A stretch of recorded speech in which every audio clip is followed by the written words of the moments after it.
Hello বন্ধুরা, আমার চ্যানেলে তোমাদের স্বাগত। আজকে আমরা যে টপিকটা বলবো সেটা হচ্ছে আলো। ঠিক আছে, সবাই ভিডিওটি ভালো লাগলে লাইক করবে এবং শেয়ার করবে। আচ্ছা, আজকে আমরা আলোর যে টপিকগুলো পড়বো, প্রথমে আমরা পড়বো গোলীয় দর্পণ কি। গোলীয় দর্পণটা কি, সেটা কিরকম দেখতে হয়, ঠিক আছে, সেটাতে কিরকম প্রতিবিম্ব হয়, এই সমস্ত। তারপরে আমরা পড়বো দর্পণের মেরু কাকে বলে, বক্রতা কেন্দ্র কাকে বলে, বক্রতা ব্যাসার্ধ কাকে বলে এবং প্রধান অক্ষ কাকে বলে। ঠিক আছে, একটা দর্পণের এইগুলো মেরু, বক্রতা কেন্দ্র, বক্রতা ব্যাসার্ধ, প্রধান অক্ষ কাকে বলে, ঠিক আছে, এগুলো কোথায় থাকে সেটাও আমরা দেখব। দর্পণের মুখ্য ফোকাস এবং গৌণ ফোকাস, ঠিক আছে, এই তিনটে বিষয় আমরা আজকে। প্রথমে যেটা আছে সেটা হচ্ছে গোলীয় দর্পণ। গোলীয় দর্পণটা শুরু করার আগে কিছু বলি, আলোটা কি। ঠিক আছে, আমরা যে চ্যাপ্টারটা বলছি আলো, আলোটা অ্যাকচুয়ালি কি? আলো হলো এক প্রকার শক্তি যেটি আমাদের দেখতে সাহায্য করে। ঠিক আছে, এই যে বোর্ডে আলো পড়েছে, এই বোর্ডের আলোটা আবার আমাদের চোখে পড়ছে, পড়ে একটা বোর্ডের প্রতিবিম্ব তৈরি করছে, ফলে আমরা বোর্ডটাকে দেখতে পাচ্ছি। তাহলে যে শক্তিটা আমাদের দেখতে সাহায্য করে সেটাই হচ্ছে আলো। ঠিক আছে, এবারে প্রথমে গোলীয় দর্পণটাতে পরে আসবো। প্রথমে আসি দর্পণটা কি। ঠিক আছে, দর্পণ কথার অর্থ হলো আয়না। ঠিক আছে, এবারে গোলীয় দর্পণ কথার মানে হলো কোন একটা বস্তু গোল আছে, সেটা আয়নার মতো কাজ করছে। ঠিক আছে, সেটা কিরকম বলছে, একটা যদি বৃত্তর মতো বা গোলকের মতো, ঠিক আছে, একটা গোলকের অংশ যদি আলোকে প্রতিফলিত করে, ঠিক আছে, ধরো এই গোল অংশটার মধ্যে তুমি তোমার প্রতিবিম্ব দেখতে পাচ্ছ। ঠিক আছে, ধরো কোনো স্টিলের বল, ঠিক আছে, স্টিলের বলে কি হয়, দেখবে সামনে নিয়ে গিয়ে তুমি তোমার প্রতিবিম্বটা দেখতে পাও। সেই রকমই যদি একটা এই দিক থেকে আলো আসছে এইরকম করে, আর প্রতিফলক তল হিসাবে এই দিকটা কাজ করছে, এই যে উল্টো দিকটা কোনো কাজ করছে না। ঠিক আছে, তাহলে কি হবে, এই যে উঠে যাওয়া অংশটা প্রতিফলক তল হিসাবে কাজ করছে, মানে এটা উত্তল দর্পণ। তাহলে উত্তল দর্পণটা কিরকম দেখতে? উত্তল দর্পণ দেখতে হচ্ছে উঠে আছে। ঠিক আছে, আলোর যেদিকে থাকবে সেদিকটা কি হচ্ছে, উঠে আছে, সেটাই হচ্ছে উত্তল দর্পণ। আর অবতল দর্পণটা কি? ঠিক উল্টোটা। অবতল দর্পণ হচ্ছে ঠিক উল্টোটা, এরকম আছে, এই দিক থেকে আলো আসছে, আর এই দিকটা প্রতিফলক তল হিসাবে কাজ করে। প্রতিফলক তলটা কিরকম? অবতল, মানে নিচু। ঠিক আছে, ওই জন্য এইটাকে বলা হচ্ছে অবতল দর্পণ। বোঝা গেল? তাহলে দর্পণকে আমরা দুটো ভাগে ভাগ করতে পারি। আরো দর্পণ আছে আমরা পড়বো, যেমন আরেকটা হচ্ছে সমতল দর্পণ, সেটার উদাহরণ হচ্ছে আয়না। ঠিক আছে, তা উত্তল দর্পণ আর অবতল দর্পণটা আমাদের সিলেবাসে অন্তর্ভুক্ত, তাই আমরা উত্তল দর্পণ আর অবতল দর্পণটা পড়বো। এবারে উত্তল দর্পণ হচ্ছে যে দিকটা উঠে আছে, আলোর সামনের দিকটা। ঠিক আছে, এদিক থেকে আলো আসছে, যদি আলোর সামনের দিকটা, ঠিক আছে, কোন গোলকের অংশ যদি প্রতিফলক তল হিসাবে কাজ করে, তখন আমরা সেই দর্পণকে বলবো গোলীয় দর্পণ। সেটা কিরকম গোলীয় দর্পণ? উত্তল দর্পণ। আর যে অংশটা অবতল, মানে আলো যেদিক থেকে আসছে সেদিকটা যদি অবতল হয়, তাহলে আমরা বলবো অবতল দর্পণ। ঠিক আছে, টপিকটা হচ্ছে দর্পণের মেরু, দর্পণের বক্রতা কেন্দ্র, দর্পণের বক্রতা ব্যাসার্ধ এবং প্রধান। ঠিক আছে, দর্পণের মেরু কাকে বলছে? দর্পণের মেরু বলছে এই যে দর্পণটা, ধরো দর্পণটা আমরা কি বললাম, গোলীয় দর্পণটা একটা গোলকের অংশ। ঠিক আছে, এই যে ধরো এখান থেকে এই এতটা হচ্ছে আমাদের দর্পণটা। এবারে এই দর্পণের মধ্যবিন্দু যেটা আছে, সেই মধ্যবিন্দুটাকে বলা হচ্ছে দর্পণের মেরু। ঠিক আছে, তাহলে দর্পণের মেরু কোনটা? দর্পণের মেরু হচ্ছে যে দর্পণটা আমাদের দিয়েছে উত্তলক বা অবতলক, সেইটার মধ্যবিন্দুটাকে বলা হচ্ছে আমাদের দর্পণের মেরু। ঠিক আছে, দর্পণের বক্রতা ব্যাসার্ধ। বক্রতা ব্যাসার্ধ কি বলছে? এই দর্পণটা, এই যে এইটুকু দর্পণটা, এটা তো একটা, যদি আমরা গোলকটা সম্পূর্ণ করি তাহলে একটা গোলকের অংশ। ঠিক আছে, তাহলে এই গোলকের অংশ একটা দর্পণটা, তাহলে গোলীয় দর্পণটি যে গোলকের অংশ, গোলীয় দর্পণটা যে গোলকের অংশ, সেই গোলকের কেন্দ্রটাকেই বলা হচ্ছে, সেই গোলকের কেন্দ্রটাকেই বলা হচ্ছে বক্রতা কেন্দ্র। বোঝা গেল? কোন দর্পণ যে গোলকের অংশ, সেই গোলকের কেন্দ্র বিন্দুটাকে বলা হচ্ছে বক্রতা কেন্দ্র। আচ্ছা, এবারে বক্রতা ব্যাসার্ধ কি বলছে? গোলকের কোন গোলীয় দর্পণ যে গোলকের অংশ, সেই গোলকের ব্যাসার্ধকে, সেই গোলকের ব্যাসার্ধকে বলা হচ্ছে ওই দর্পণের বক্রতা ব্যাসার্ধ। কি বললাম? কোন দর্পণ যে গোলকের অংশ, সেই গোলকের ব্যাসার্ধকে বলা হচ্ছে ওই দর্পণের বক্রতা ব্যাসার্ধ। ঠিক আছে? আচ্ছা, এবারে প্রধান অক্ষ। দর্পণের প্রধান অক্ষটা কি বলছে? একটা গোলীয় দর্পণের মেরু, এই যে এটা হচ্ছে মেরু আর এটা হচ্ছে বক্রতা কেন্দ্র।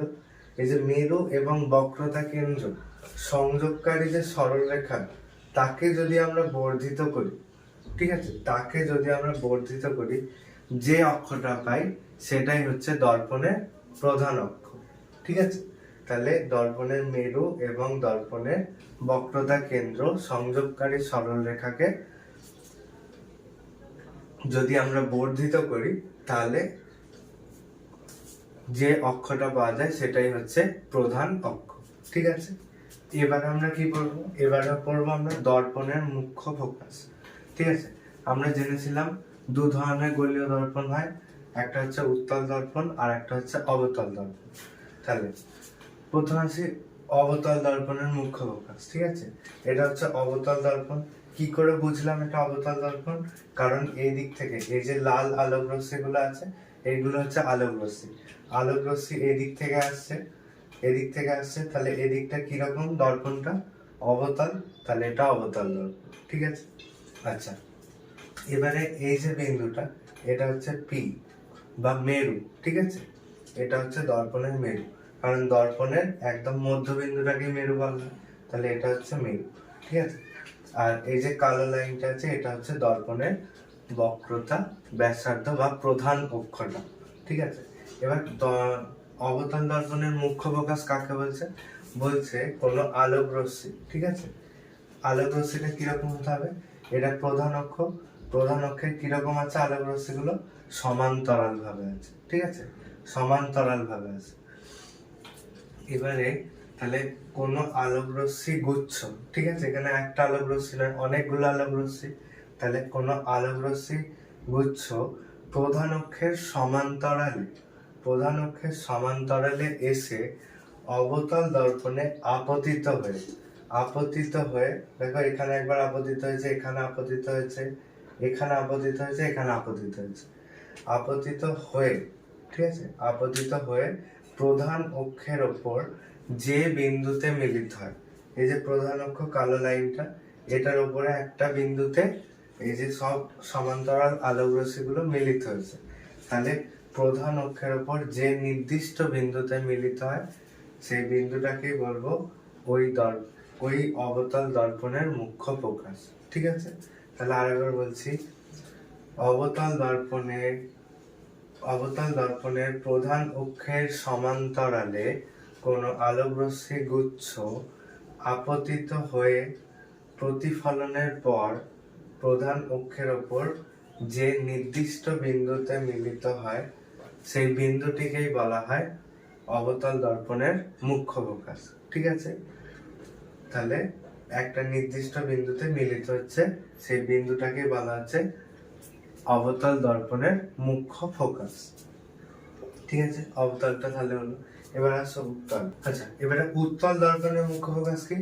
উত্তল দর্পণের মুখ্য ফোকাস হচ্ছে উত্তল দর্পণের প্রধান অক্ষে, এটা প্রধান অক্ষ, এই যে এটা প্রধান অক্ষ, এই প্রধান অক্ষের সমান্তরালে, ঠিক আছে, প্রধান অক্ষের সমান্তরালে যদি আলোক রশ্মিগুচ্ছ উত্তল দর্পণে আপতিত হয় এবং প্রতিফলনের পর প্রধান অক্ষের উপর থেকে একটা নির্দিষ্ট বিন্দু থেকে, প্রধান অক্ষের উপর একটা নির্দিষ্ট বিন্দু থেকে যেন মনে হচ্ছে আলোক রশ্মিগুলো অপসারিত হচ্ছে, ঠিক আছে, বাইরের দিকে বেরোচ্ছে, তখন সেই প্রধান অক্ষের উপর অবস্থিত ওই বিন্দুটাকে বলা হবে উত্তল দর্পণের মুখ্য ফোকাস। তাহলে কি বললাম, উত্তল দর্পণের প্রধান অক্ষের সমান্তরালে সমান্তরাল আলোক রশ্মি গুচ্ছ উত্তল দর্পণে আপতিত হওয়ার পর, আপতিত হয়ে প্রতিফলনের পর প্রধান অক্ষের উপর যে নির্দিষ্ট বিন্দু থেকে অপসৃত হচ্ছে বলে মনে হয় সেই বিন্দুটাকেই বলা হচ্ছে উত্তল দর্পণের মুখ্য ফোকাস, ঠিক আছে। এবার আমরা যেটা করব দর্পণের গৌণ ফোকাস, ঠিক আছে। দর্পণের গৌণ ফোকাসটা কি? দর্পণের গৌণ ফোকাস হচ্ছে, এটা হচ্ছে অবতল দর্পণ আমাদের, আর এই যে মাঝখানে যে কালো লাইনটা আছে এটা হচ্ছে দর্পণের প্রধান অক্ষ, ঠিক আছে, দর্পণের প্রধান অক্ষ। এবার আগের বারে মুখ্য ফোকাসে কি দেখেছিলাম? মুখ্য ফোকাসে দেখেছিলাম যে আলোক রশ্মিগুলো প্রধান অক্ষের সমান্তরাল ভাবে আসছিল, কিন্তু গৌণ ফোকাসে কিন্তু সমান্তরাল ভাবে আসছে না, যা খুশি করে আসছে, ঠিক আছে।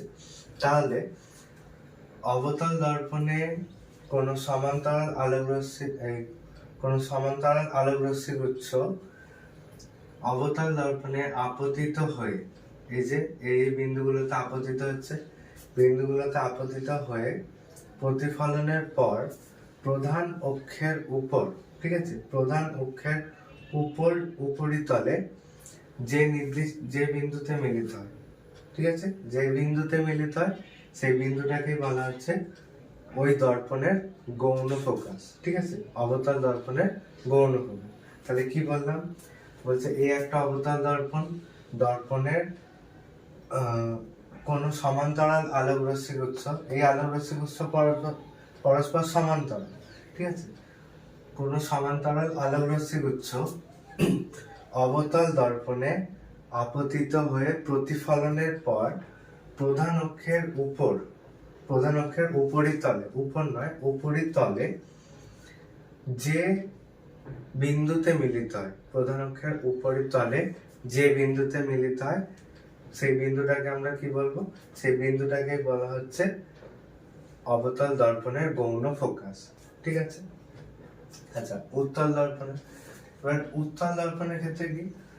এখানেও কিন্তু আলোক রশ্মিগুলো সমান্তরাল, কিন্তু প্রধান অক্ষের সমান্তরাল নয়, ঠিক আছে।